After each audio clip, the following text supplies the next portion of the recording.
What is up, folks? Welcome to the latest episode of the Harold McBasketball Show. I'm your gracious host, as always, Harold McBasketball, along with my co-host, I know Ball Paul. Paul, how are you, man? I'm great.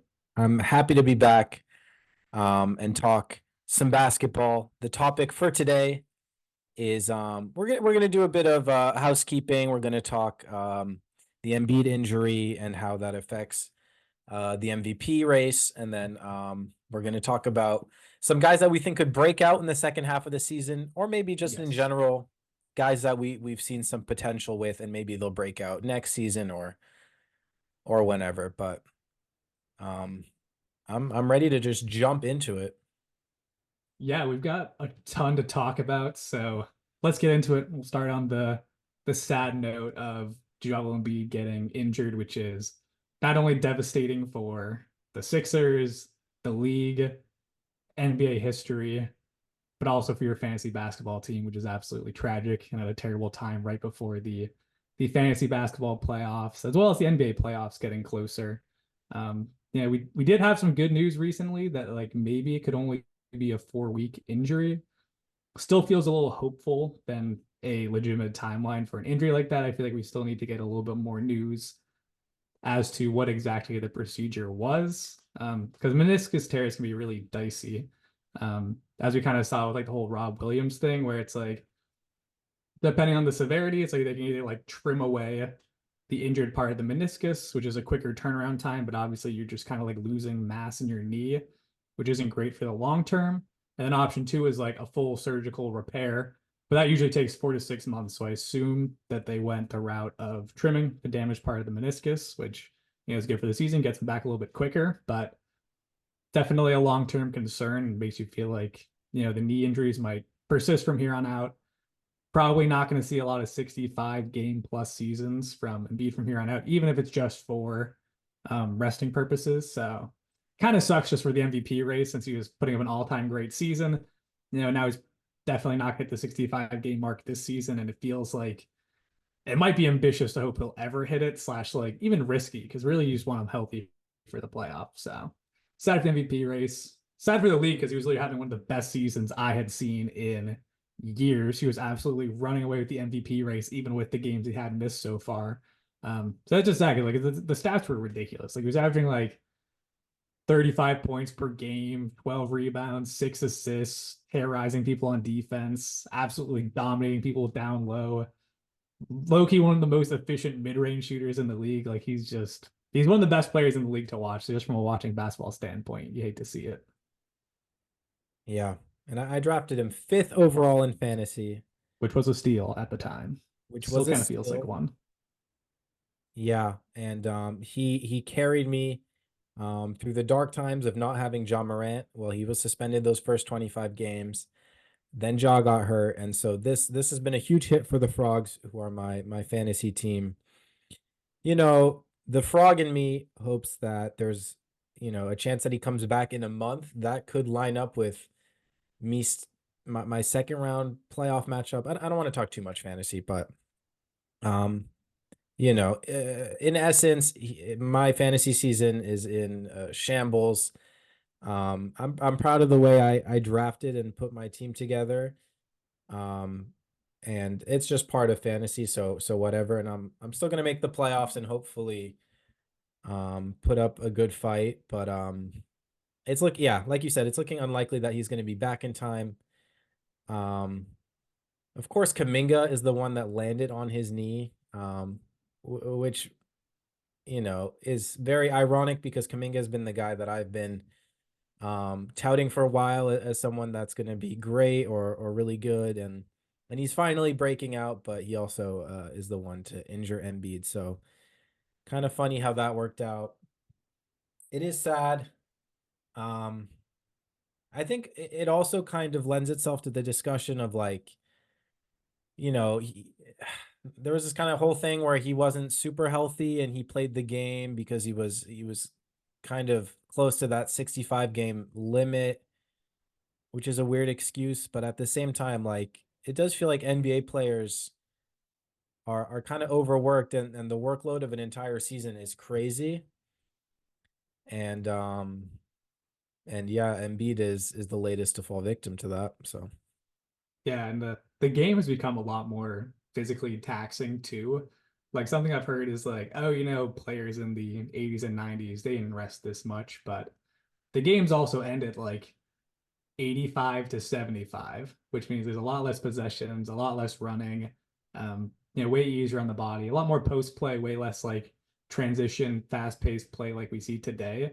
And with the games now like pushing up to like 120, 130 points per game, sometimes almost double the load that we were seeing, 20, 30 years ago. And it's clearly taking like a huge toll on players' bodies. And like it's dumb that we still do back to backs. You can feel that 82 games just feels a little bit too long. There are so many fans who don't even get into the NBA until after All-Star break because they're like, that's when the season really starts. That's when the NFL season ends. That's when people really start tuning in. So it does feel like you could, drop a couple of games and not hurt the product that badly. I think there's serious room to consider at least getting rid of back-to-backs. And honestly, I think they could cut down like 60 games and like it wouldn't really affect the product. It would just affect the revenue though, and that's kind of the issue here. yeah, I don't know if I'm one to say what's best for the league, and there's talk that like the whole AAU circuit and how Embiid, he went to high school in the US, and I'm sure he did the AAU thing. Um, and they'll play like 5 games, 6 games a day over the weekends. Like, um, I don't know. There's talk that like American players just get completely worn out in AAU, and then um, college I think is a bit more chill, and then the NBA is just a crazy nonstop season. So the wear and tear on these guys' bodies is crazy. They're playing 3, 4 nights a week. I get that they're some of the most privileged, lucky people in the world. It's a great job to have, obviously, but it's undeniable the wear and tear they go through physically, and it sucks to see year in and year out guys like destroying their knees and other ligaments and parts of their body. Like we saw it with Rob, and how you mentioned there's that surgery that's kind of more of a short-term fix.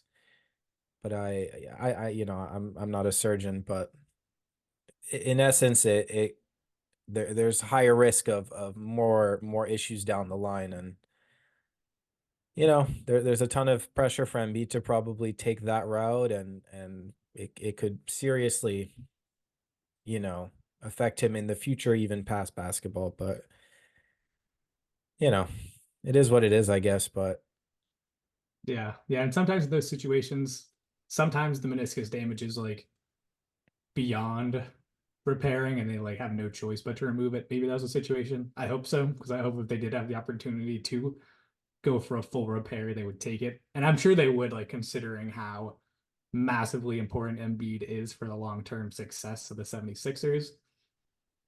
But yeah, it's sad. So we're just wishing for a speedy recovery for Joel Embiid. And hopefully we get to see him in the postseason. Hopefully we get to see him healthy in the postseason as well. I think like the worst thing to do here would then be to rush him back from a surgery to get him ready for the postseason. And then we see like a half injured Embiid in the playoffs. And, it's like I would hope he wouldn't get hurt again. But even like if he's not 100%, it's like you might as well just give him the season off since literally like the franchise revolves around this player. So you got to prioritize his health here. yeah, it's a real shame because the Sixers have really been one of my favorite teams to watch. It helps when you have Embiid. Um, I've not liked Embiid much as a Celtics fan. I get that he's a bit of a foul merchant, but when you have him in fantasy, Sixers games definitely become more entertaining. And Maxi is so much fun. They built like a core that really made sense. And I was really liking their odds as kind of a dark horse to come out of the East, or at least finally make the Eastern Conference Finals. But no Embiid definitely hurts that take. Yeah. And Yeah. I was gonna say it's like even if he's back for the playoffs now, it's like they've already dropped to the fifth seed. And I assume they'll slide with Joel Embiid out. So they dropped to like the seventh or eighth seed and like God forbid they're matched up with like the Bucks or the Celtics in the first round, and like Embiid is just coming back, feels like they're not going to have much of a chance in that series. So it does suck because I feel like it essentially kills the 76ers season. And they were having such a good one, which was like remarkable after the Harden trade. Yeah, again, yeah, I was really liking them. I thought Nick Nurse was doing an awesome job, and the roster just made sense. They had an amazing center point guard duo, and then just some great forwards, role players to kind of round out that roster. I don't want to harp on like the NBA season being too long thing but I'm gonna harp on it. It's Go just for like it. the schedule is so stupid, and like you'll get like 10 games all at like 7, 8 o'clock one night, and then the next night there's only like 3 games, and it just like I'm an idealist, and I just think that it could be structured so much better, and you could still kind of get the same amount of basketball in theory if it was just structured better. And I get the TV deals and all this bullshit, but like the schedule doesn't make sense, and you could definitely you know do less games and still have basketball on every single night all night. And it is what it is. So I digress. But yeah, Yeah, I I think mean, that's well said. you want to talk about what this means for the MVP race? Who do we think are favorites now? I mean, Yeah, yeah. Transition because the MVP race is all of a sudden super interesting because no one had really started planning for MVP not going to Joel Embiid, and now he's not going to qualify, and it feels wide open. Like there are tons of people eligible. I think Jokic is always kind of an easy go-to, but he doesn't quite have the same argument he's had the last few seasons because in those seasons, like not only was he dominating the league, but Denver was always the top seed. But this year, the fourth seed in the West. Like there are teams that are doing better. Maybe there's an argument that the best player on those teams should get the MVP. And then there are also like a couple other players who are just like going crazy as far as individual counting stats go. So it's like there's a lot of interesting people who I think it could go for. They could go to. So I don't know. I don't know. What are you kind of thinking? Like who do you think are at the top of the list right now?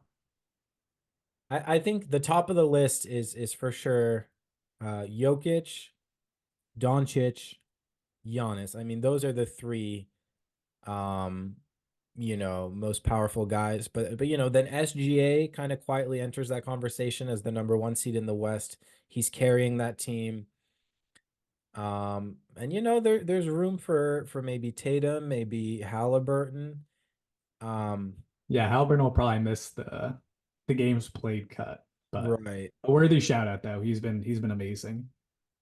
I think ultimately though it will come down to Jokic, Doncic, or Giannis. Yeah, and I Yeah, think the second half of the season here is going to be huge. It's going to kind of come down to who heats up the most.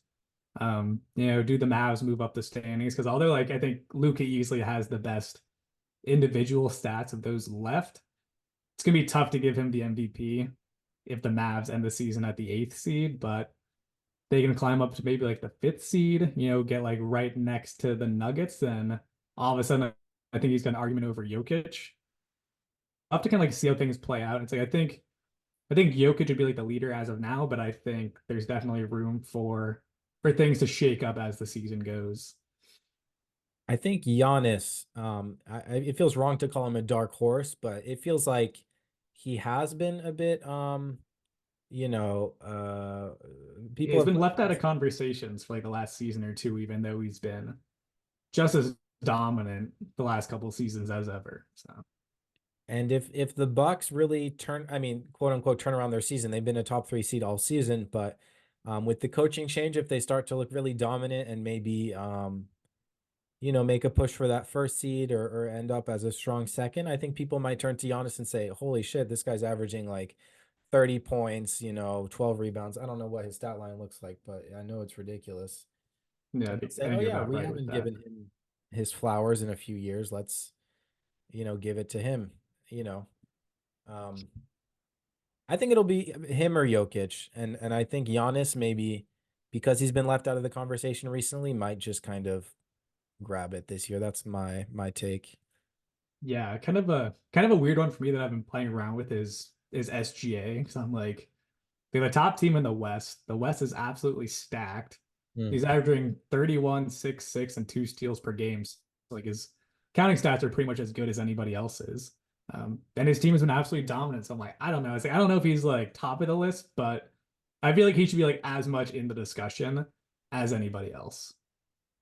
It's weird with him because it's almost like, although he might deserve it on paper, you're like, he's too young. He's a little bit not fully proven, like the likes of Giannis, Doncic, and Jokic, and so I wonder if the voters will give him the respect he earns. Even I'm kind of like, I don't know if it feels right to give SGA the MVP this early on in his career, but Yeah, and for me, I feel like it almost gets clouded a little bit with the arrival of Chet. Because like the Thunder obviously took like a massive leap this season. So if you look at the roster, it's not like they took the leap just because SGA got better compared to last season. Like a big reason they got so much better is because Chet got there and J-Dub took a big jump also. Really took it in the last season, but the roster overall got a lot better. So although they're the top seed, it's not like they're only there because of SGA. Like the team is just really good. yeah, no, he absolutely deserves to be in the conversation. But I just see him kind of falling out of it by just voters being, favoring kind of the more established superstars. But he is a superstar and he deserves to be mentioned. Yeah, exactly. And I think this is kind of the year where he starts to get mentioned in the conversation. Probably will end top five in voting.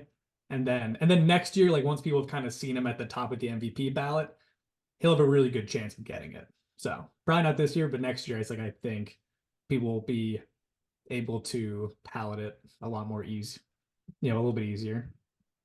Yeah, yeah, yeah, yeah. Other other mini shout outs. I also wanted to give one to Donovan Mitchell. It's like I don't think he's really going to enter the conversation, but the Cavs have been incredible recently. He's been amazing. Yeah. And they've been playing without Darius Garland for most of the season.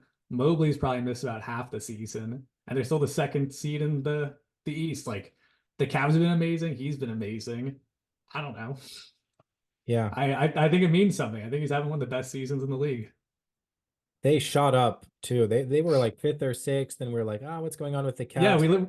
at the start of the year we said that they were one of the most disappointing seasons because I think, a couple of weeks into the season they were like the ninth seed or something, but they just haven't been losing recently. I think they're like 9-1 in their last 10. I think we both agreed though that they would bounce back, and it was a bit of a fluke. For Uh, sure, for sure. And they were playing without Garland at the start of the year. They just added some new players over the offseason, but it's amazing that they've made the turnaround anyway, though, still with injuries because Garland came back and then got hurt again. And then Mobley went out.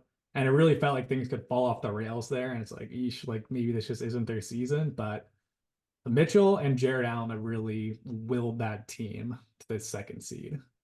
that's a great shout. I mean, Donovan Mitchell is incredible. He's kind of a pseudo superstar. He never really gets into those conversations, Yeah, but he totally is though, completely. Like if this dude was like, I sometimes I think there's like a little bit of like there's like draft pick bias because he was like an end of the lottery kind of pick. But if he was like a top three pick, people would easily be talking about him as like a superstar, like MVP candidate. But I don't know. For some reason, I think like it's a little bit harder for later picks to, I don't know, just like earn respect in the league.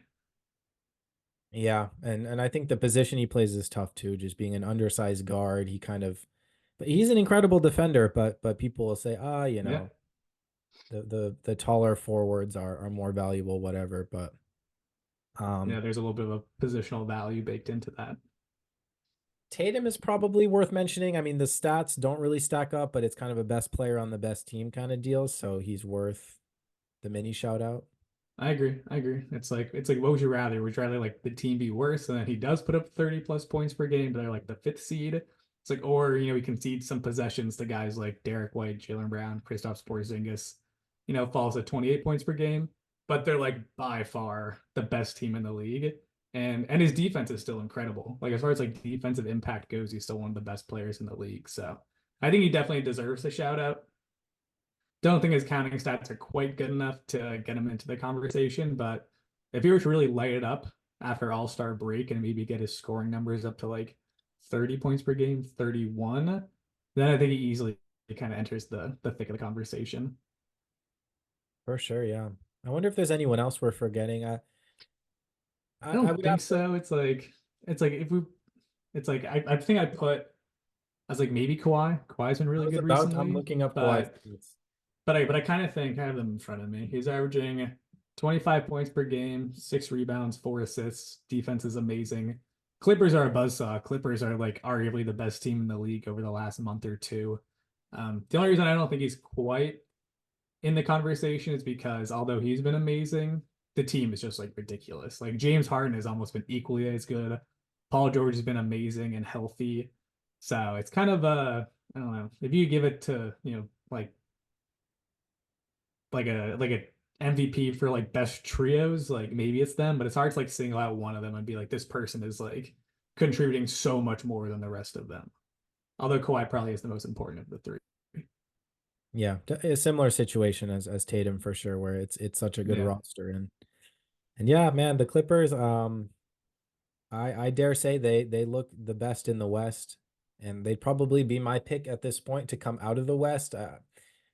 It's tough. It's between them and Denver, and Yeah, yeah, it's tough to rule at Denver, especially because Jamal Murray doesn't start trying until the playoffs. So it's like I don't really know how this team is gonna look in the playoffs. Like I assume they'll look even better.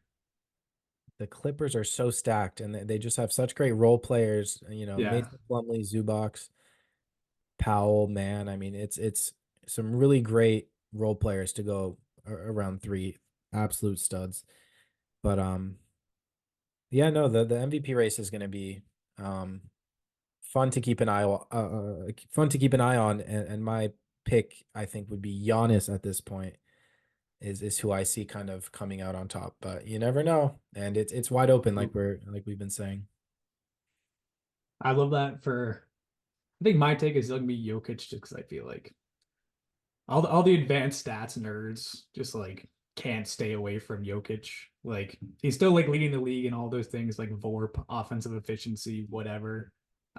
So ultimately at the end of the day, I think when everyone's doing their voting, they're gonna be like, yeah, sure, it's this guy. But it's like I think there are a ton of people who can get it, and it's just gonna come down to who gets hot at the end of the year. Yeah. Speaking of getting hot at the end of the year, should we talk some guys that we think are trending in the right direction, who might find a favorable situation? You're someone that's put me onto this philosophy of there are two NBA seasons within the season, and that's it's a bit facetious, but especially with certain teams, especially teams that may feel that they have no chance of making playoffs. Um, the way their rotation will often change towards the end of the season and favor maybe younger players, guys they want to develop.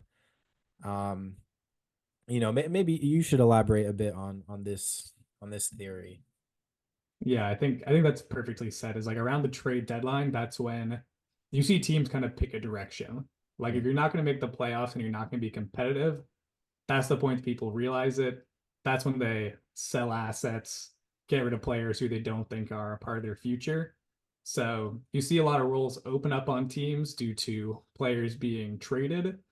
And then you also see teams just make a decision to pivot. It's usually where they say, okay, this we thought we could do well this season. Clearly not the case. Let's give a little more runtime to our young players, focus on them, and then not really care about winning because, then if they tank a little bit, get a better pick, that definitely serves them better long term if they know they're not making the playoffs. I think a prime example of something like this that we've already seen happen is the Pistons, for example, who they were giving tons of runtime to Killian Hayes for no reason. They just made a decision the other day where they're like, we're pulling the plug. This guy's not getting any more minutes. We'll try to trade him. If anybody will take him, probably nobody will. And we know more minutes for our young guys. So it's gonna be more minutes for Ivy and Asar. And like those are potential guys who we could see a big breakout in the second half of the season because those minutes have now opened up.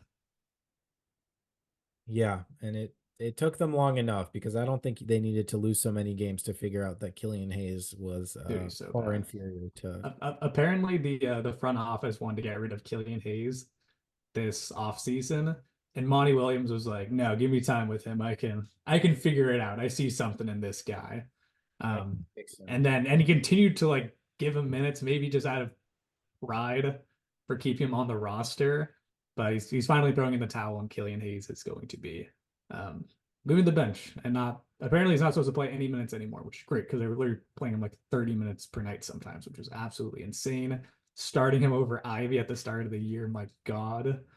Um, so I don't know. I don't know. But like this is where we'll see it. And we'll see a lot of other bad teams like that start to make those kind of moves to open up more minutes for their young guys. And that's where we'll see some huge breakouts. And usually that kind of momentum then carries on to the next season. For sure. And Ivy would be a great example of someone who's, I mean, he's already kind of broken out, I'd say, and he's been on a tear the past month or so. And I think he's for sure going to continue it through the rest of the season. Asar kind of fell out of the rotation for whatever reason. And he's kind of crawled back into some consistent minutes.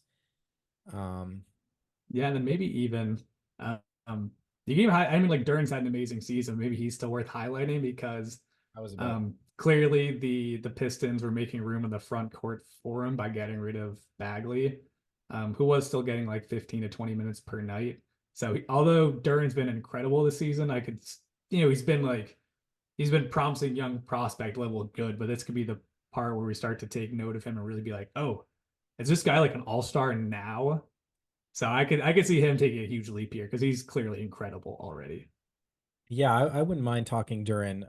We've got 5 more minutes, so let's make it Duran talk. Yeah. And we'll start a new session. But he's on my fantasy team. He's been So maybe some bias here, but I'll maybe some back it up though. He's amazing.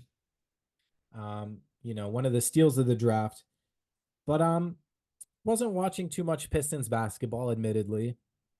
Also, just one of those. I don't know. It was until recently that I just really sat down and watched some highlights, and you got to be careful with highlights because that's what they are. They're showing the high points of the game. But I just kind of had an epiphany of like, oh shit, this guy is like awesome.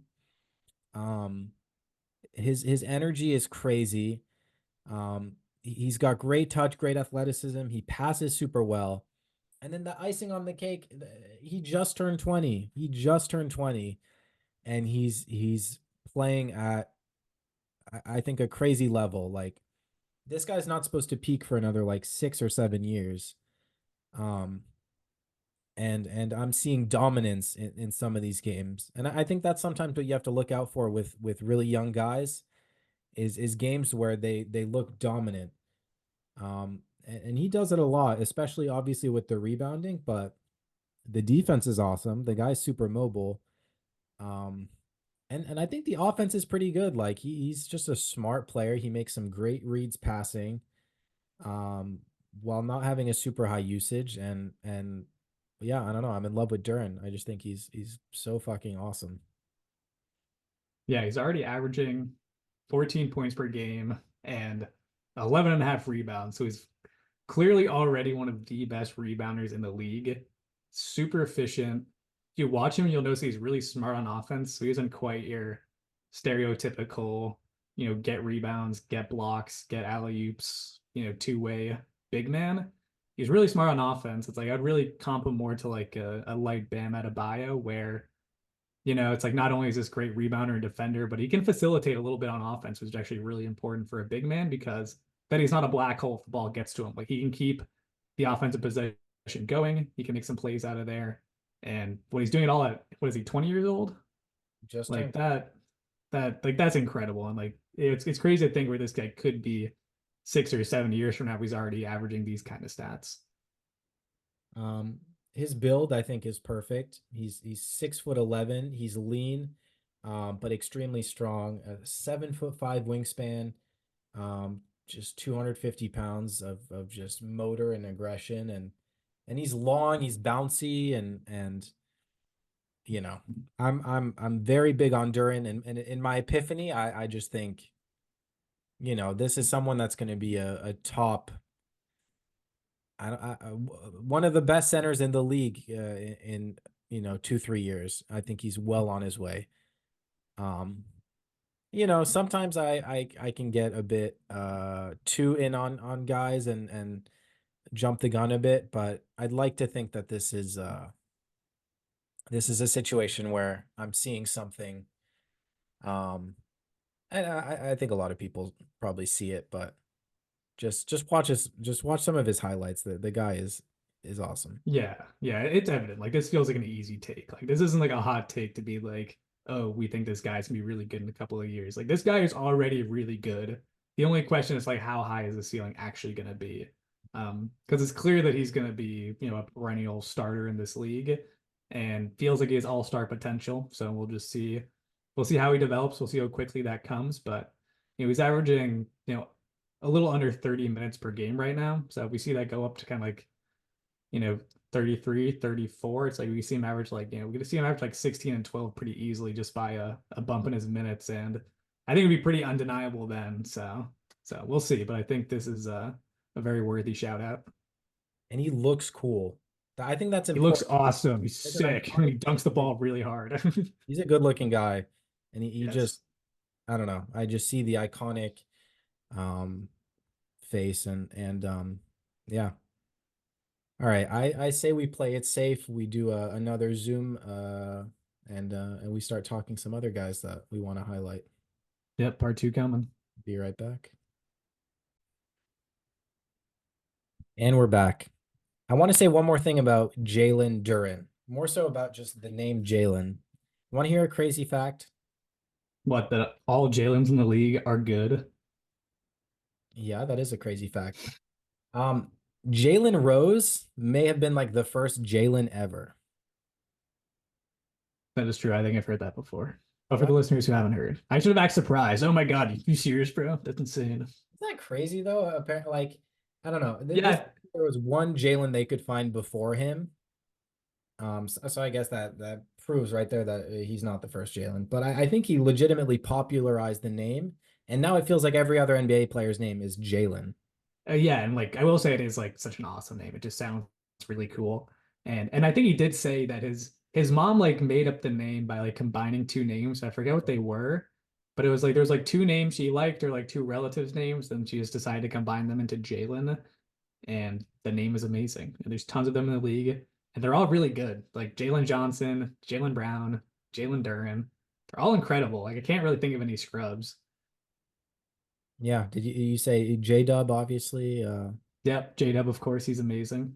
Um, yeah. It says I mean, his like, mother combined the yeah, I name. mean, yeah, there's also a second Jalen Williams on the Thunder who's not very good, but Correct. that's fine. That's He fine. spells it with a Y. Yeah, yeah, same thing though. Like so is Jalen Brown. True. Combine the names James, his father, with Leonard, her brother. So shout out Mhm. Jalen Rose's mom. Super creative, catchy, awesome name. So anyway, I Yeah, maybe digress. maybe no, maybe the most important shout out of the episode. Like absolutely. Yeah, shout out Jalen Rose's mom. Gianne or something. Gianni. Weirdly, her name's not that great. Geanne. Am I missing something? What does that spell? I Jean. have no idea. I don't know how to spell. You're asking the wrong guy. Um, Anyway, anyway though, wanna give me another. Actually, before we do, continued potential the shout graph. outs. Oh, that's really hard to see on the screen. This just looks like a flashbang. It's a graph that shows the rise in the name Jalen. Oh my God. It's So I've got awesome. data to back it up. Link in description. Yeah, Check link. it out. Check it out.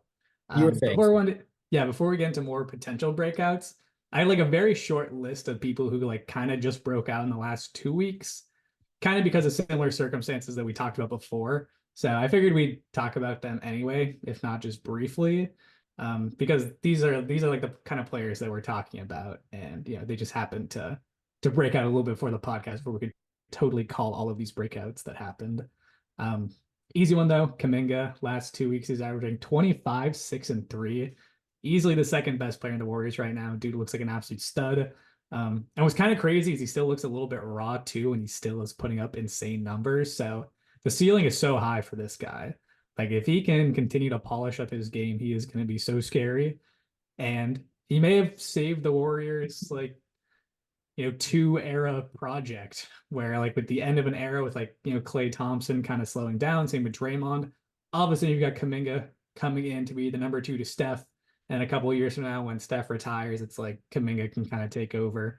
So just they missed on a lot of those picks when trying to build this two era dream, but it seems like Kuminga is just like really hit and come on strong. So shout out him and shout out you for being a big Kuminga guy. You did not sell any of your Kuminga stock, and it has paid dividends. Yes, go back to the 2021 redraft episode. There's no video, it's just audio. It was, one of our first episodes, but you can hear me, giving Kuminga his flowers. I said I would draft him sixth, I think, in the redraft. Um, like you said, though, he's been popping off. It is funny because they went from giving him like 23, 24, 25 minutes, and then they're just like, you know what? You can have 40 minutes a game. Uh, Yeah, yeah, and he was like complaining about minutes like halfway through the season. He's like, Coach Kerr, like, won't let me shine. And then like everyone's kind of like, shut up, dude. Like playing with the Warriors right now. There's not a lot of minutes to go around, but he's totally right. Like clearly he was like very deserving of the minutes and probably should have been playing this many minutes from the jump, but better to figure out now than, too late. and who's losing the minutes? I assume Wiggins has lost some, Moody, and maybe. Yeah, I think yeah. I think it's kind of just like a bunch of people have kind of just started like slowly losing minutes. I don't think too dramatic for anybody because I know it's like I don't know. It might weirdly be Looney because I know I saw recently that they were deciding to start Kuminga and Draymond, so they might be seeing like less Looney minutes. I wouldn't be surprised if Clay's minutes have gone down a little bit. Wiggins have definitely gone down. Like he's not playing like 35 minutes. I think it's more like 25, if that. So I think it's kind of like take like 5 minutes from here, 10 minutes from here, just put them all to Kuminga. And he's versatile. Like he can play small forward, power forward. So it's kind of easy to find minutes for him. Yeah, I'm so happy he's been doing really well. We'll see if he can sustain it. I think he will for the most part. But like you said, he is still very raw. I I think his bag is not great. His handles, I mean, he has good handles, but like he just kind of forces his way into the lane a lot of times. But Yeah, it looks a little Jalen Brown-esque sometimes. yes, but in transition, he is so good, and he really can finish extremely well with both hands. And the athleticism is crazy. The athleticism is absolutely crazy. He's a decent passer, good defender. I still want to see him kind of have more. I want him to be a bit more mean, especially on defense, be a little bit more active. Sometimes he comes off a bit passive, but um, Yeah, I will say that he's been a lot more aggressive recently looking for his shot. Like I was watching the Warriors last night, and I felt like every time he got the ball, he was looking for his shot. He was playing minutes with Curry off the court, and every time it's like in the backcourt, he would go up to whoever got the rebound. He's like, I'm taking the ball up. This is he's my picking possession. the It's running ball through up. me. And which is the right thing to do because he's the best player on the court when Curry's not there and he knows it. So that's confidence you love to see, especially when you're playing next to still like two Hall of Famers. Clay was on the court, Draymond was on the court. And so it's very easy for a young player to be like, no, I'll let the future Hall of Famers start the possession and I'll get mine if they can't get theirs. And he's like, nope, I don't care. I'm already better than you guys. Like I'm taking these possessions without Steph. Yeah, love to see it, and that system with so much movement, Kuminga with his, there was just a play where Draymond threw a perfect alley oop and it was blissful. I was like, yes, they, find Kuminga. Um, the guy is such a great finisher. Not a terrible shooter, you know.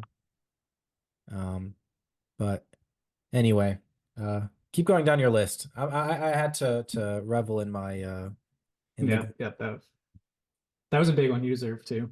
Thank you. The next one is, well, but we saw the Hornets make a move before the deadline. They trade Terry Rozier, opened up some space for some of your young guys to make some moves. And Brandon Miller's like coming on a huge way. Like last 2 weeks is averaging 24, 4 and 3, looks incredible. Like the shooting stroke is ridiculous. He's huge. Great athlete too. Like some amazing dunks from him. Some good defensive highlights too. He's got long arms. So he's already looking like a star. It's like I know he's a rookie, but we didn't see a whole lot of him in the first half of the year. It's tough for him to get some minutes behind like Rozier, Bridges, Washington, Hayward, but the Hornets shook up the rotation and they knew they weren't going to make playoffs, so they started prioritizing their young guys. And he looks amazing, so he's coming on a big way now. Yeah, Melo's been out too, which I think has helped him a lot. But I think he's had like a few 30 pieces like in a row now. Like, Yeah, yeah, he's been red hot. Yeah, I think it's like 3 of his last 4 games have been 30 plus points. yeah. 33 against the Lakers, 35, 28, 21, 29. Like, yeah, man, and he catches bodies. Like he has some great posters in his highlight tape already. He reminds me a bit of Jason Tatum. Less crafty, um, but I don't know, kind of the sneaky athleticism and the stroke, the length. Um, I need to tune in a bit more to the Hornets and really fully assess Brandon Miller, but Hmm. Yeah, I think it's a good comp. It's like obviously, he's younger, so he's still got some skills to build up first, but he does look incredible. And like his bag is like pretty good actually. I've seen a couple of good cross-ups from him. So he can already make plays with the ball in his hands, and he's a rookie. So the ceiling is super high for him. And I think the Hornets finally have a direction now that they've seen him come on like this. It's like clearly like the young core is going to be LaMelo and Brandon Miller. And then if they choose to keep Bridges, like I guess you've got a bit of a big three there, although we kind of hate Bridges, but there is something there now. It's like the roster kind of makes sense. They've got young players, a lot of really good talent there, and they're gonna have another top pick again. So all of a sudden it feels like there could be an end in sight for this rebuild that has felt endless. that it has. Yeah. And it's so nice having a guy that young be already such an incredible shooter. Like he can let it fly from, feet behind the arc, and for spacing reasons, he's so ideal. He crashes the glass hard, although the rebounds, he doesn't average too many. We saw in college that he definitely is willing to crash the glass. So yeah, Hornets rebuild should be fun to watch. I will always doubt Melo as kind of a reliable leader and star, but the talent is undeniable, and if he can keep his ankles strong, the Hornets could be frisky these next couple years. Yeah, we will see, but they're at least building towards something now. Let's see. I also have two smaller shout outs. These ones are gonna be quicker. I don't think they're as impressive and notable, but another example of kind of what we're talking about, I thought like RJ Barrett was a good one. Obviously, he got traded a while ago, then got hurt. But since being traded to the Raptors, like he's looked a lot better. He's averaging like 21, 7, 3.5 assists per game. And his efficiency is like way better. He's shooting 62% from two, 35% from three, which is about average. But his 2 point efficiency has gone up a ton. And he's been taking a lot more twos, less threes. So clearly just like making more plays with the ball in his hands, taking it to the hoop, finishing over bigger defenders. So it's like the move to the Raptors has suited his game a lot better than playing off ball in New York. And yeah, he's been blown up a little bit. And he's had some injuries since then. He's probably only played about 10 games for the Raptors. So I think like now that he's healthy and back, we'll really see him, continue the hot streak after the All-Star break. Yeah, yeah, it's cool seeing what he's been able to do, and yeah, the Raptors are fun. I haven't been able to watch too much of them, but um, keeping an eye. I know they lost by like 40 points to the Pelicans yesterday, but Yeah. Okay. Yeah. And then final breakout that's already happened, but it's kind of happening again is Kobe White. He's been mm, amazing this season. He's been having like really good stats. But Zach LaVine is now like officially out for the rest of the season. And for his last 2 weeks, Kobe White is averaging 23 points per game, 6 rebounds, which is kind of insane because he's tiny, and 7 assists, which is like ridiculous. These are like almost Tyrese Maxey numbers. And his 3 point shot's amazing. He's like super fast, super good in transition. He looks electric. Um, so I kind of feel like the Bulls should move in another direction and start to rebuild around him, start to tank and get some other young guys. They're probably not going to do it, but he's been electric, and I think he's going to be even better than he was at the start of the year after All-Star break. yeah, I like the Tyrese Maxey comp. Um I've thought about that as well, and it is, I guess, kind of easy to see. But yeah, Colby Yeah, White, super impressive. I think he's someone that you especially liked um when he was drafted and in his rookie year, and the Bulls were the Bulls, and it's nice to see him finally get that opportunity, and he'll continue to get it with Levine, it being announced that he's out for the rest of the season. yeah, for sure. So he'll have a lot of runway the rest of the year, kind of prove his value, and then hopefully the Bulls take notice and make some changes this off season to start to build the team a little bit more around him. Like, I don't think he's a superstar. Like I don't think he's like your centerpiece that you build around, but I think he's clearly an awesome player, and that's probably the direction they should go in rather than keeping around this older core that can't really even seem to squeeze their way into the play-in. Yeah, agreed. I think he could be an awesome, second or third option, similar to what Maxi is. Yeah. Um, Maxi though, Yeah, obviously he's not Maxi. Like Maxi's incredible. Like Maxi's that's incredible. that's like Maxi feels like he's gonna be a perennial all-star. Not saying perennial all-star for Kobe White, but the game is just a little bit similar with the speed, the size, the shooting, that kind of stuff. Man, uh, Maxi just turned like 23 a few months ago. That's just crazy. Yeah, I imagine Kobe White's a little bit older because he got drafted a couple years ago. He's Yeah, probably like 26 or 27. he is also 23, but he is turning Holy shit, 24. he's only 23. He's turning 24 on the Okay, 16th, okay. so we'll make sure to wish him a happy birthday. But yeah, That's really cool. I thought he was a little bit older too, so that's huge for the Bulls. I would have said 25 or 26, yeah. So yeah, Colby White, very sneaky, has a few more years to reach his peak, and he is well on his way. Yeah. And All right, shall we get into? Do you want to get into like some actual breakouts now? Guys who have not broken out, but maybe they will do some dart throws. sure. Yeah, yeah, yeah. I guess I can start. And Yeah, fantasy bias is alive and well. And maybe kind of an obvious one in some senses, but Scoot Henderson. I think I finally see him getting comfortable and kind of finding his spot on the Trailblazers and at large in the NBA. I think he's showing flashes of why he was drafted third. I think he was drafted third. yeah. Um, obviously touted as the second best prospect, but they went with Miller, probably rightfully, but That's looking really good right now. That Brandon Miller pick, and we've already talked about him, but looks great for the Hornets. yeah, yeah, yeah. Brandon Miller is going to be so good, and Scoot definitely is still very raw, but he's having like 30-point games. He's a solid passer, and he's doing it as not like the primary option on that team. He's able to play well next to Malcolm Brogdon. He still looks terrible at times, don't get me wrong, but he's showing flashes. And I'm optimistic that Scoot can live up to the potential that was set out for him. And I could see it happening second half of the season. I mean, the Trailblazers are in no position to make the playoffs. Someone like Malcolm Brogdon could get traded. Also, he's always dealt with injuries, so there seems to be a path there for Scoot. Shaden Sharp hurt. I think Anthony Simons might also be hurt. Um, so yeah, Scoot, I anticipate a breakout second half of this season, and just in general, I think he will turn out well. I also had Scoot on my list, so I think that's a good pick. Yeah, it's like he's been looking a lot better recently. It's like it was really obviously it's like a really rough start to the year. Like a lot of people were like shouting that he was a bust, and it looked bad. Like it was hard to make arguments for him at the start of the year, other than the fact that he was just really young and athletic. Give him time. But as of recently, it's like we've seen a lot more injuries to the other guards. Like Brogdon's been out he's been missing tons of games.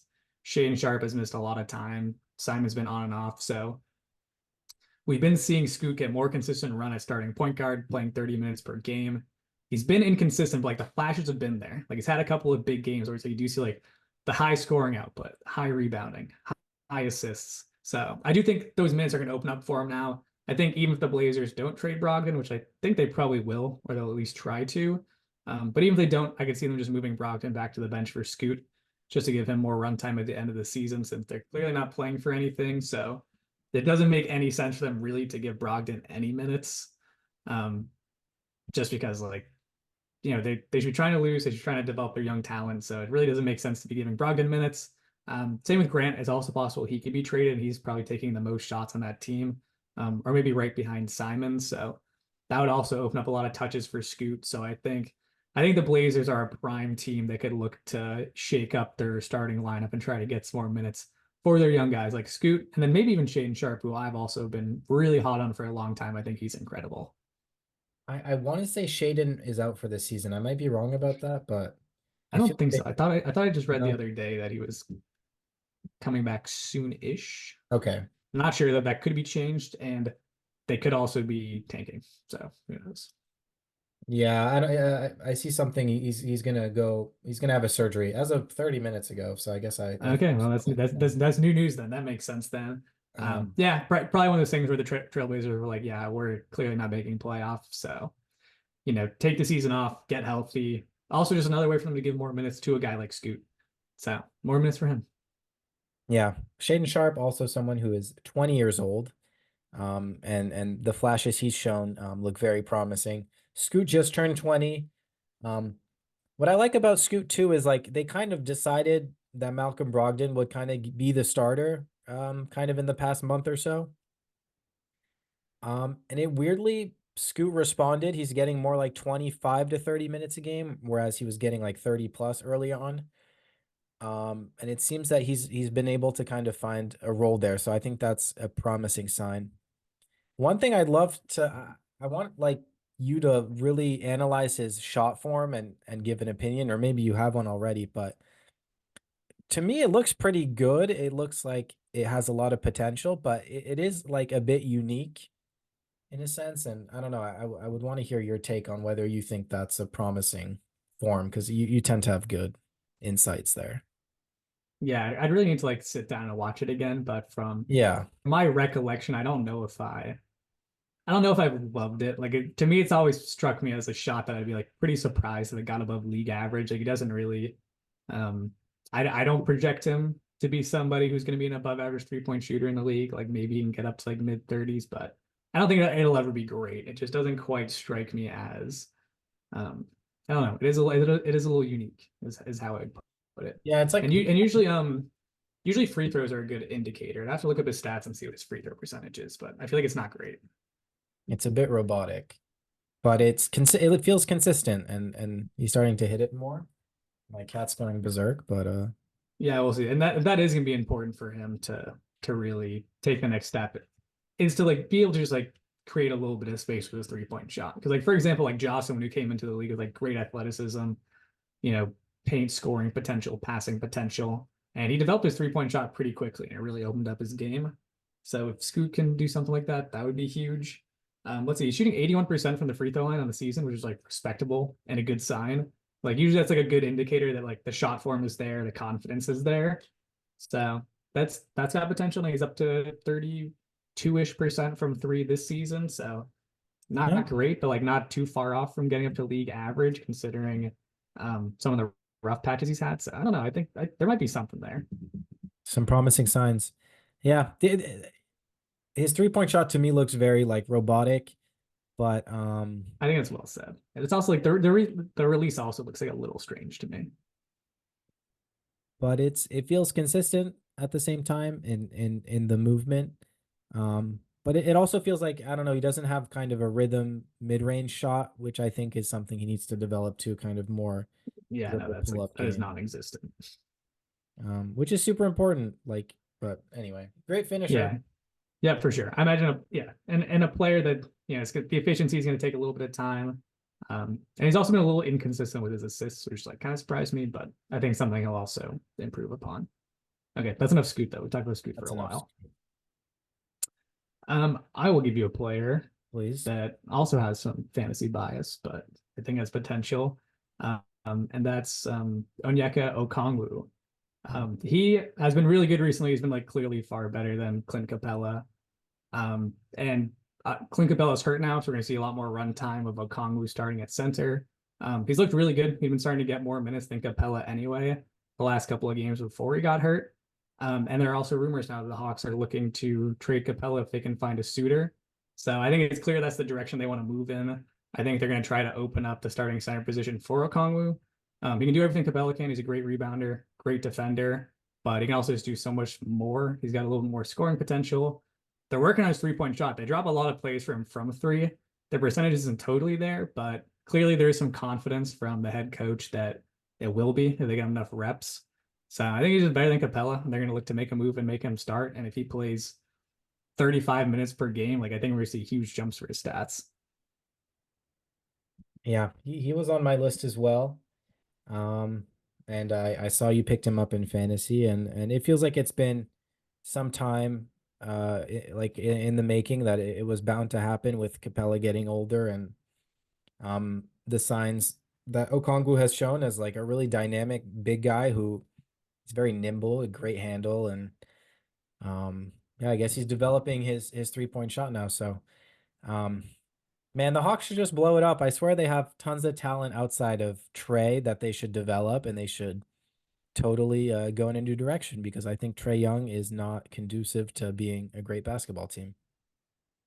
The Hawks are like very um similar to the Hornets now, I think, where it's like you've got these 2 point guards who are like really bad defenders. Nobody's really sure if they contribute to winning. And you do have all this like solid young talent around them. It's like tons of talent at the forward position with the Hawks and the Hornets. So yeah, tough decision to make there. I mean, like obviously there's no chance that the Hawks would trade Trey Young. He's like, he's averaging like 31 points per game, 11 assists, all-star this year. So it's really tough to move away from that. And he's just, he's kind of box office. Like he sells out tickets for them, huge jersey sales, huge money maker. So hard to get rid of him. I do think they should do like a mini blow up. Like I think Capella should be gone, and they should maybe just clean house with like some of like the other forwards they have. Just like make room to essentially make this team Trey Young, Jalen Johnson, and Onyeka Okongwu, and kind of like see what other young guys you have by getting rid of some other pieces and then start to draft around those guys. But I think that could be something because Jalen Johnson's incredible. Like the dude's like a legitimate stud. I don't know where he came from, but he's ridiculous. Yeah, no, Jalen Johnson, I think, is outside of Trey Young, the best player obviously on that team. Yeah, he's electric. I think he's like 21. Um, if I was offered like 3 first-round picks for Trey Young, I'd probably take it. I would just experiment with that core right there. I think AJ Griffin is kind of interesting. I've Yeah, always liked Bogdanovich, but he's a bit older now. But probably I a guy they should move for some picks and Trey Young, how is he so box office? Like the guy has, because kids love him. Kids love guys who can just jack it up from 8 feet behind the 3 point line. Like everyone, there's still a bunch of people out there convinced he's Curry 2.0, and people love that. Like his highlights are incredible. his highlights are So incredible. But he doesn't come off as like super charismatic and like, I don't know. I feel like no, and it's like definitely like Steph Curry feels like somebody like you want to, hang out with, golf with, get a beer with, and like Trey Young feels like someone that I would not want to hang out with. So the dynamic is a little bit different. I'd hang out with Trey Young, but yeah, no, he feels like evil Steph Curry, there's a lot Yeah, of yeah, a little bit. NBA players who have kind of evil versions of themselves. I've long said this, but that can be another episode topic. I had a good one, but I totally forget it. I think Like a it, player. yeah, that there's kind of an evil version of another player, Oh, but interesting. I don't have it. Like, you could say Colby White. No, but he's not evil. They're both He's nice. he's so likable. Yeah, I don't know. Yeah, so I guess not. Want to give me another player then? Sure, I'll give you another player. I'll give a shout out to Brandon Podziemski of the Warriors. Um, I don't like super expect him to have a breakout season. I just think he's a young player that I think has shown a ton of heart potential. He's super young. And I think he'll just have a place in this league as a good role player for years to come. So mini little shout out there. Yeah, Uh, he's earned a lot more minutes recently, so I think we'll probably continue to see that the rest of the year. He's been a good discovery for the Warriors, which is a team that really feels like they've lacked depth this year. So yeah, no, he's nice. I don't think there's a ton to say about him, but he's a good player. he's a dog. Um, Compared himself to Sasha, Draymond. He compared huh? himself to Draymond, and Steph was like, "Yeah, I don't agree with that, but that's cool." I didn't see that, but he hustles. He hustles like crazy. He does. He does. He's a good player, especially for like a late rookie pick. Anyway, yeah, give me another guy. Sasha Vezenkov. Next. Hmm. I feel like Walker Kessler is someone that Ooh, yes, that's who I was going to shout out next. That's a good pick. just like the quintessential like Jazz are, they know they're not going to make playoffs. They are fully aware that they are a rebuilding team. For whatever reason, they haven't given Walker Kessler, I think, the minutes he probably deserves. I don't know where those minutes even really go, but um, he's still a per 36 monster. He still averages like probably 4 blocks per 36, and he's just a solid young player. And again, I think the Jazz are a very self-aware team, and guys like Keontae and Walker Kessler will definitely start to be favored a little bit more as the season as the page turns at the halfway point of the season. So yeah. Yeah, I agree. I'd be surprised we don't see the Jazz make a move to open up more minutes for their young guys. I think the obvious one is I think Kelly Olynyk will probably get moved. Like he's a really good player, so they've kind of had to give him minutes. A lot of those have come away from Walker Kessler. They've liked the idea of it. He's just smart player, great veteran, good shooter, good passer. But there are a lot of teams out there that are interested in Olynyk, and he's obviously not a part of the Jazz's long-term plan. So I think they could maybe get a first round pick from a decent team.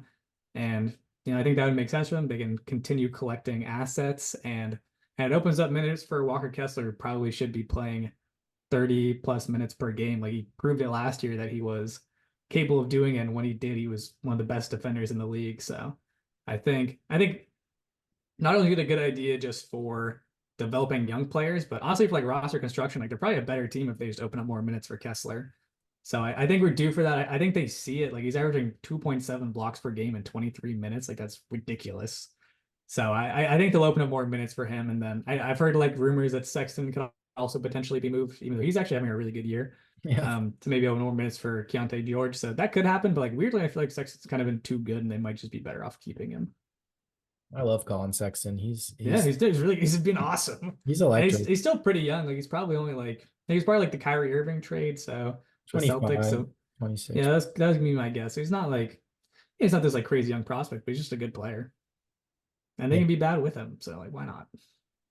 Love Colin Sexton. Yeah, John Collins is probably a tradable contract. They have some tradable contracts. Mini shout out Taylor Horton Tucker. He's kind of my new Kuminga. I swear he's good, guys. Um, just kind of does it all. Yeah, Yeah, people I'm not gonna people back didn't you up like on my this Kuminga one. takes.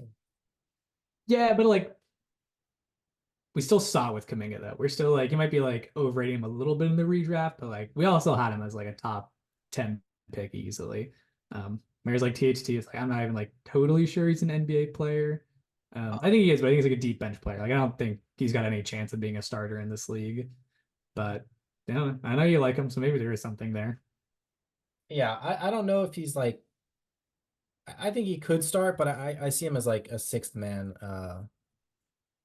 like a great sixth man. I don't know. I just think he's so dynamic and kind of unorthodox, and he's still only 23, guys. And whenever he gets the minutes, he'll just drop like 10 assists, bunch of points, steals. He just kind of does it all, and he's huge. He's kind of like a big point guard. Anyway, it's we can. Yeah, we'll see. We'll see. But Walker Um, Kessler and Keontae George, I think, are kind of the quintessential like breakout for this year, especially second half. yep, those are really good ones. Kind of in the same vein as Walker Kessler, I also had Jakob Pertl, who I think is actually like a good player. And I think, he missed a lot of time and Siakam got traded, and we haven't really seen him after the Siakam trade. But I think that will open up more minutes for him, maybe a couple more touches on offense. And I think we'll just see that he's a good player. Like he's a really good rebounder, really good defender, pretty decent in the post, decent passer. I'm not saying he's gonna be like an all-star or anything like that, but I think he's gonna be like recognized as like a very solid starting center in the NBA. Like I think he's just really good. Okay. I I'll take your word for it. I haven't it's weird. Like I really like the Raptors, but I haven't watched them enough. And I don't know. Pirtle is someone I just weirdly instinctually don't love, but if he starts popping off, I'm happy for that. And I'll take your word for it. If you see something there, then I Yeah, yeah, will. I've always really liked him. I just think he's got a solid game. And I think he's a really, really good defender. But like I said, it's not gonna be anything crazy, but I think he's really good, and I think we're gonna see it. He just seems kind of slow and like I don't know. I feel like he's a good paint defender, but he's not very versatile. But Yeah, I again, mean he's not this like crazy transition guy. He's not throwing down crazy lobs. It's probably more so in the range of like a Zubats, but I think better. I think he's already better than Zubats, and I think we'll see it. um, Okay, we've got 5 minutes. I'm realizing I have two names that I actually love that I kind of haven't mentioned. Okay, do we need more time then? Do we want to rant about these guys or because we can I definitely think open a up more bit. time. Yeah, I think I've got a couple more guys too. So maybe we just part two it and then ramble. Part two it? Yeah, let's do it. Let's call it here. Part three it. Part three it, guys. Long episode. Fuck Like it. and subscribe. We're grinding out here for you guys. We really need to do a better job of choosing less topics. Yeah. Yeah. It's a reoccurring thing where and like this one, I'm not gonna break it up into multiple Yeah, episodes. because it's not quite enough to break up into multiple episodes. Honestly, it probably could have been, but like we'll just keep it in mind for next time. Yeah, that's what we always say. But all right, be right back. Part three. Let's Part rant. three on the way.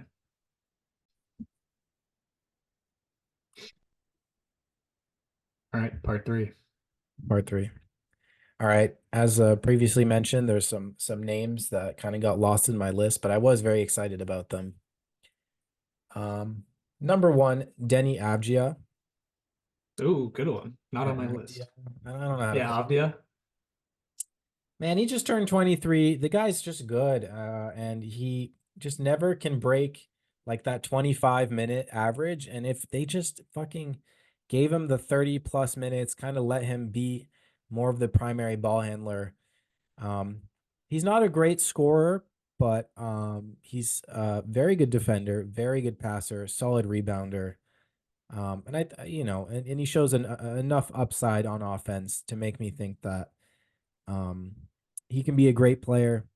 Um, I think the Wizards are poised to be obviously extremely shitty for the second half of the season, but I'm not convinced his role will change that much. I hope it does, but it's more of just an in general. I think we will see a breakout from Denny in the near future, whether the second half of this season or maybe next year. But he's awesome, man. He gets Yeah, 5 assists and he hardly touches the ball. Like, yeah, that's a good call. And he's sneakily shooting 39% from three this year. It's on low volume. It's only about two and a half threes per game, but seems to be hitting them. Like I agree. I think it's someone who is worthy of more minutes. He was also like a highly touted prospect. I think he was playing in, I think he came out of the Israeli league, if I remember correctly. that sounds He was picked ninth overall in the first round a couple of years ago. Yeah, I agree. No, I've always thought he's like a pretty solid player, and you're kind of looking in the right place here because like when you're trying to find breakouts, good thing to do is always like look for people who are constantly in trade rumors. Because if someone who's in those trade rumors gets shipped out, it opens up more minutes. And like one of those people is Kuzma. Like Kuzma is a part of trade rumors. The Wizards have kind of said that they're not even going to ask for a whole lot. Like originally, two first round picks with the asking price, they said they'd be willing to do less already, so he could potentially move for just like a first round pick and maybe a decent player. And if Kuzma's gone, that opens up so many minutes at like the power forward, small forward spot. And some of those would have to go to Avdia because he's been really good. So if Kuzma gets moved, he easily will go up to 30 plus minutes per game. Easy, like mini post All-Star breakout, with potential to do better because yeah, he has been really good. yeah. And like the Wizards are just like so bereft of talent that I think all like the young guys are gonna get opportunities post All Star break to prove that they have anything really. I think he deserves the opportunity and he's proven that he is a good player. And yeah, I feel like he's kind of like in Kuminga's shoes from not long ago where they're like, just give him the 33, 34 minutes, like, and see what happens. But Yeah, like what are we doing here? And like they're so bad that you have to be able to find the minutes somehow. yeah, because guess what? Poole is not it. Kuzma's awesome, but like, Not a part of their long term plan. He's already 27. so yeah, make it happen. Like give, Tyus Jones as great and amazing as he is. Sucks. Yeah. I like the Jones brothers. We disagree on that front, but yeah, Denny, come on, guys, give him his opportunity. Um, and I definitely see the talent there. So one way or another, I think, he'll prove to be a very good uh, NBA role player slash starter one day. I don't know what his role will be exactly, but he's too good to not be a great role player. Or maybe I like agree that. fourth Yeah, option, that fourth option. yeah, totally. Like he could like I could see him in kind of like a Derek White kind of role. Like I think that would be well suited for him, but obviously, playing a little bit bigger. I have another name, or you want to give me one? No, you go for it. That was a really good one. I want to hear what else you have. I think this is also a really good one. Fantasy bias, but someone that we both loved. This is someone you put me on to. It's my main man, Santi Aldama, the Spaniard. Um, Hell yeah. who's it's everything you want in a modern NBA. 4/5. He's athletic. He's dynamic. He's a good defender. He'll get you a block and a half, a steal and a half when you give him the minutes. An efficient 3-point shooter, pretty good athlete, and he plays with that European flair. He's able to play good team basketball. I'm gonna double check his age, but he's what you want in a wing. I think he's the perfect wing, and he's got Yeah, a and he's huge. He's like 6'11" or something. Like he is like the optimal stretch four build. He's huge. He's a bit of a sniper. Maybe not like as good from three as you'd expect, but like the shot is like definitely there and can develop. And yeah, he just like looks incredible. Yeah, great IQ, like as you always kind of see out these European guys. Just a good player. And yeah, he's gonna get more minutes on the Grizzlies now because clearly they're gonna move in a direction to tank a little bit now. Steven Adams, he was hurt anyway, but like off the team now. So they are going to be looking for more minutes at the big man position in the future. They view him as someone who can fill that hole a little bit. And then they kind of like just stopped giving minutes to some of the other guys that they were like. I think Biyombo is essentially out of rotation now. Xavier Tillman's getting a lot less minutes just because these guys aren't really a part of their future plans anyway. So might as well turn to Aldama and see what you get out of him. Yeah, I hope they give him the opportunity because he kind of fills out the stat sheet in a lot of different ways. And he's kind of improved every year in the league. I think he just turned 23. He is a Yeah, 7-footer. Um, feels but like a good fit too next to like Ja and Jaren Jackson Jr. Because you just have like two huge big men out there, but like both are very mobile, both can shoot the ball, and both play super well off of Ja, where it's like Ja can kind of work, take a pick from one of them, the other one can spot up to shoot, take the dunker spot, whatever it might be. So I don't know. It feels like it would be a fun offense with Ja Morant if Santi Aldama pans out. So yeah, see what you have there. I like his potential. You like his potential. So yeah, give him the minutes the second half of the year and yeah, see what you have. yeah, for sure. I think sometimes he lacks a bit of I don't know what the right word is. Like he's almost like too much of a role player, and he's like accepted that. Like he doesn't Yeah, go. he's not looking for a shot. He's very willing to pass the rock until it's a little bit later in the shot clock. Yeah, he's not very aggressive, and I don't know. It's like, dude, you're like 7 feet tall. You're a good defender. You pass okay, and like you have all the tools to be like way better. But he kind of just meanders a bit. So, um, but I see the potential, and I hope he can figure it out. And there's no better opportunity than this Grizzlies team. That's just basically a hospital wing at this point. They're so injured, and you know, Yeah, yeah, exactly. And like the role that they told him to have going into the year was probably like, hey, we have Jaren Jackson Jr., John Morant. We don't expect you to take a ton of shots. We expect you to be a role player. But clearly their season has changed dramatically over the last month. So maybe we'll even have, maybe the head coach will kind of go up to him and be like, hey, we don't really have anybody to score the ball on this team right now. So, feel free to be a little more aggressive out there. So I think that's a good call. I think we could see it. I think we'll at least see some flashes from him. yeah.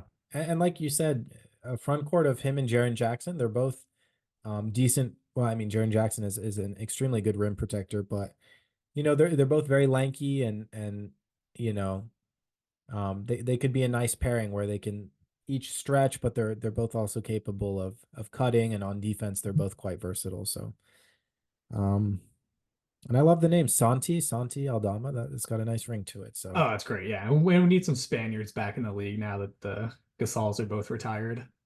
yeah, no, Spain is always one of the best basketball countries. He's kind of got a weird frame. Like I feel like he needs to fill out a bit, but he's a He, he bit he does look awkward to like a look at. little yeah, he looks a little unathletic, but you know what?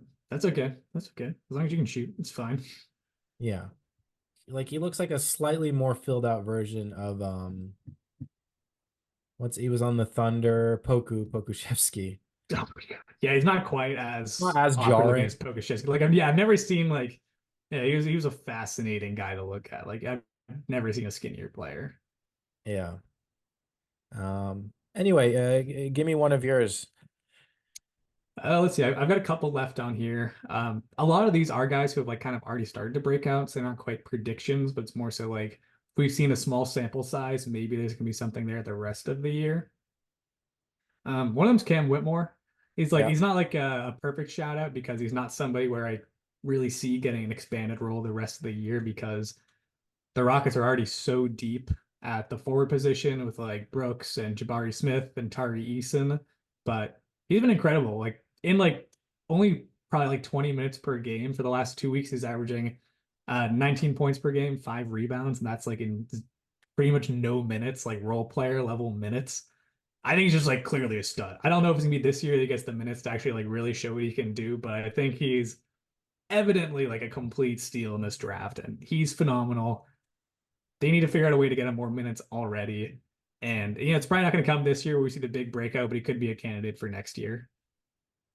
Yeah. I think he was picked like 20th or something. He fell. Yeah, it was like yeah, there was like a weird string of like pretty good small forwards that got drafted. It was like right after like the Lakers took like some bust, and then it was like Pajemski, Whitmore, one other guy who's been pretty good. Yeah, he's a confident player. And Sick stupid. athlete too. Yeah, yeah, crazy, crazy athlete. I forget who I saw a clip where he was talking his shit to someone. I forget who, but he's mean, he's aggressive, and yeah, I'm gonna keep an eye on Cam Whitmore for sure. But like you said, it's gonna be tough on this Rockets team, who's proven to be like a playoff caliber, borderline playoff team. So, is he gonna be able to find a spot in the next year? It's gonna be tough. Yeah, I You know. I, I am already starting to eyeball a little bit though, and I'm like, I like Dylan Brooks. I think he's a good signing. I think he's a good fit for the team, but they have so much talent at small forward. And I also forgot to mention Amen Thompson, who at some point is going to be fighting for minutes as well. I think at some point, like they might have to like move Brooks or have him come off the bench because they have so many talented small forwards that one of them is bound to surpass him talent wise, probably pretty soon if it hasn't already happened. So I think the future of this team doesn't have Dylan Brooks starting, but we'll have to see how things evolve. Yeah, obviously, Tari Eason is someone we've liked now for a while. Also super good. Yeah, the Rockets are an interesting team. We could do a whole episode on them because they're probably a team that needs to We have consolidate some assets and make a trade. So we've talked, yeah, Houston to we death, we do talk about especially them all the Bob. time. Yeah, yeah, but yeah, and I don't see it happening this year. But maybe next year they would do something like where like Brooks was like the bulk of the contract. You put together some young pieces, get another guy, and you can elevate someone like Whitmore to start. But talk about that another time. But he's really good. He's awesome. Yeah. Jabari Smith, you could tack on it as someone who could have a breakout second half of the season, but again, it's tough with Yeah, how crowded that roster is. yeah, and like weirdly with like since like Jabari also like feels like such like I don't know because I feel like he's almost more like a center than like a power forward, small forward kind of guy, and I think it's clear that like those post touches are just all Şengün's because he's so good. So like really what I could see happen, although I think Jabari Smith is like amazing, I think he's gotten a lot better this year. I think Şengün is so good that I think as this season progresses, I think we're going to see even more post touches start to go to Şengün, and he's really going to start to get the lion's share of those touches for the big man position. Yeah, agreed. Absolutely. Yeah. Um, any other names? I have like one more name that I kind of just want to shout out. I don't think they're gonna have a good second half of the season, but it's just kind of a player that I've always low-key been like, this guy's really good. Yeah, go for it. It's Jaden Hardy of the Dallas Mavericks. Just a guy that Interesting. anytime you give him minutes, he's just good. I like how he plays. Um, Behind Kyrie and Luca, there's just not the opportunity, but I think he's a second year player. Um, I don't know, reminds me a bit of Brunson. It might be kind of how he looks, but he's just a baller and he's a bit undersized, but I don't know. And Yeah, he's he's scores like 8 points in 15 minutes over in his rookie season. I'm like, that's pretty good for the amount of minutes he has. yeah, he's had a couple of hot games recently. Every time I see him play, he looks sick. Yeah. I I think this is a good shout out too because I think there is a decent chance actually that he might get traded because I think the Mavs kind of acknowledge him as their best asset. They know that they got Luka and Kyrie, so he's never going to start at either guard position. Not really big enough to play at the power forward or sorry, small forward position. And they do want someone for like the small forward, power forward position. So I could actually see a trade that's maybe like he goes to the Wizards along with maybe a first round pick and some salary filler. Kuzma goes to the Mavs. I feel like that's a fair trade. Yeah, yeah. If And then he would blow up. He would blow up on the Wizards because all of a sudden he would get to start next to Poole, get way more touches, way more minutes. We could really see what he's made of. Yeah, he's 21 years old. He shoots the ball super efficiently, and um, I'd watched him a bit in preseason, weirdly, with the Mavericks, and he had really impressed me um in one of those games. And so yeah, I don't know. Mini shout out Jaden Hardy. Um, he's got some cool highlights on YouTube if you ever want to look at them. But that kind of concludes all my list. Are there any other mini shout outs? I'm gonna run through just like two, Please. three guys I had down there. They're not quite like the same level predictions. They're also kind of guys who are like already good or like starting to heat up. But I had Devin Vassell on there. I think he's really starting to like separate himself from some of the other young guys. So like last 2 weeks, he's averaging 23 points per game, 4 and 4. It's not like incredibly well rounded, but like really good scorer. And he's kind of stepping up to be that number two scorer on that Spurs team. So that's cool to see. Speaking of the Spurs, like Wemby's probably only gonna get better in the second half of the year. So it'd be cool to see what he does. Let's see. And I also had those are actually kind of the big ones. Let's see. I don't know if this is like going to be legit or anything, but I did see like the last 4 games for Dante DiVincenzo have been 26 points, 20, 33, 28. Don't know what's going on there. I don't know if he's good, but he's been going crazy recently to where he's like, I don't know, maybe, maybe he is good. So he's kind of a player I'm intrigued to watch for like the next week or two to see if he just got hot or if he actually is a talented player that got let go of, from too many teams. But I think that's kind of an interesting one. I think he's talented. I don't know. He's definitely good. He's definitely good. It's like, but I think kind of the question is like, is he like sixth man talented or is he like starter, um, you know, 20 point per game scorer good? I think probably not, but he's looked really good recently. Yeah, it's tough. It feels like he always finds himself on really stacked rosters. The Warriors and the Bucks before then, but Yeah. I've always liked him. I always liked the kind of player he is. So yeah. Yep, absolutely. Then other guys, I think these are probably I had two Pelican shout outs.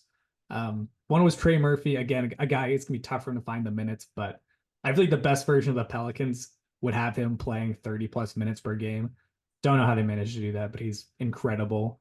He's had a lot of injuries, so he's only played a couple of games this season, but if they're really ramping up for the playoffs, trying to be the best version of themselves, I could see them figuring out a way to get him more minutes and really having him shine because he's incredible. Like phenomenal shooter, really big, solid defender. Like he's an awesome prospect. So I'd like to see the Pelicans find him a little more run time. And I think very sneaky, like Brandon Ingram has been like absolutely incredible the last month or two. Like he's been like clearly the best player in the Pelicans, like way better than Zion, way better than McCollum. And he kind of does the thing that I look for in superstars, where it's just like these like passive assists. Like he very like sneaky, just like gets like 6 assists every single game, sometimes more. So he's like this awesome scorer, great build, great shooter, super long, super crafty, good rebounder, great passer. Like he's really good. And if this team wasn't so stacked on offense with McCollum, Zion, and Murphy, I think he would easily be averaging like 30 points per game. This guy's ridiculous. Yeah, no, Brandon Ingram.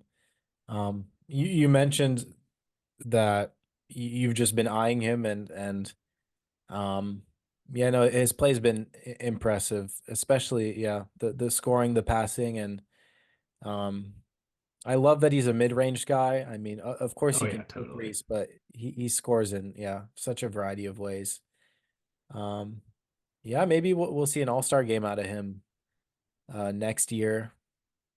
I think so. I think it's coming. I feel like he's already made one, but I'm not totally sure.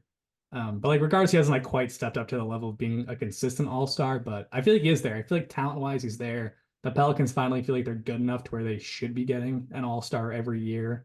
at least from here on out. And yeah, he just looks great. And like this is a great time to talk about it too, because last night I saw him he hit five threes in a row at the end of the third quarter, like back to back to back to back to back possessions. Like nothing in between, like just five straight threes. And granted, they're up like 20 against the Raptors, so we could kind of let it fly, but it was pretty crazy to see. Like his level of shooting is great. No, I love it. And yeah, uh, yeah, he's kind of like a pseudo superstar. Not like pseudo, but like it's It's just like a weird the superstar position. light. It's like because Yeah. he really is just like Walmart Kevin Durant. But injuries have always kind of hindered, I think, his Yep. potential and stuff. So Yeah, super healthy season this year. So maybe it's just someone who like because he came into the league super wiry, and he still is, but he's definitely put on a little bit of weight since then, which I think is probably good for his longevity. So we could kind of see him, kind of fill out into his adult body, stay a little bit healthier now. Because yeah, he's been awesome this year, and the Pelicans have been great. I love the Pelicans. I'm very excited for them. yeah, no, they were the team that you were extremely hot on if they were able to stay healthy, and I think they're kind of hitting their stride finally. Um, I mean, they were good Yeah, towards the maybe. beginning of the season, but now Zion, Yeah, I think they've cooled off a little bit and kind of like found probably like their happy medium. Like, let's see, there's the seventh seed right now. It feels about right, but they're also tied record wise with the Suns and Kings, who are 6 and 5. So they could get as high as five potentially. But then there's a big gap between like them and the Nuggets, which like makes sense. But yeah, they've been really good. I think they'll make the playoffs, and I'm like very excited to see them play, especially if they draw like a decent first round matchup. Like if they went against like another young team like the Thunder or the Timberwolves, I think they'd have a good chance. So we'll see. I'm excited about them though. I like their players a lot, obviously. yeah, yeah, no, so do I. And Zion is, he's still Zion offensively. I mean, he's a bit disappointing overall, but I mean, I think in a playoff series he could absolutely torch, like you said, a young team. Yeah, he still shows it. And I feel like a lot of people around the league are a little unfamiliar with the Pelicans because although their roster is super exciting, they're still just this very small market. So I don't see them on national TV very often. But the team is super exciting to watch. And I think when the playoffs come around, like if they can get to the first round and like, have a long series, essentially get out of the play-in tournament, I think people are going to realize like how special this team is and that it's super exciting to watch. Yeah, I like it. I think you're ahead of the Brandon Ingram hype train. I could see him kind of all of a sudden getting way more respect in his flowers. Yeah, he's a post-hype sleeper. Like obviously he was like the number two pick in an absolutely stacked draft. So people were super hype on him, kind of died down after some of the injuries and the trade to the Pelicans. People still know he's amazing, but like I just think there's like another level he can hit, and we're gonna see it. All right. I think unless there's any other names you want to quickly mention, but I think Nope, that is it. that is it. It has been another episode of the Harold McBasketball Show, another long episode as we love to do. God bless your heart if you made it this far into the episode. Yeah, I I Our really wonder if apologies. we're probably talking into the void, but if by some miracle you are still listening, we are so grateful. And we're always just happy to do this. The views don't matter, but come on, guys, can we get more views, please? Yeah, come on, guys. You know better. We had Well, such a hot start to the season. Even like the off-season videos were balling out. This is like peak NBA season. This is the time to be tuning in. This is when you're getting all the juicy tidbits that, you're gonna find out, a little bit before they actually happen in the league, so you can kind of get ahead on it and tell your friends. This is where you get that info. This is the time to figure it out and sound cool at the bar when you talk about it. exactly. And again, views don't matter to me. I don't care about views, but when we don't get like over 40 views, it does ruin my week. It does ruin my month. And I really deeply care about the amount of views we get on every video. So please like, please share. Um, and yeah, that's about it. Thank you to all. Peace and love. Peace and love. Peace and love. Until next time, guys. Bye, guys.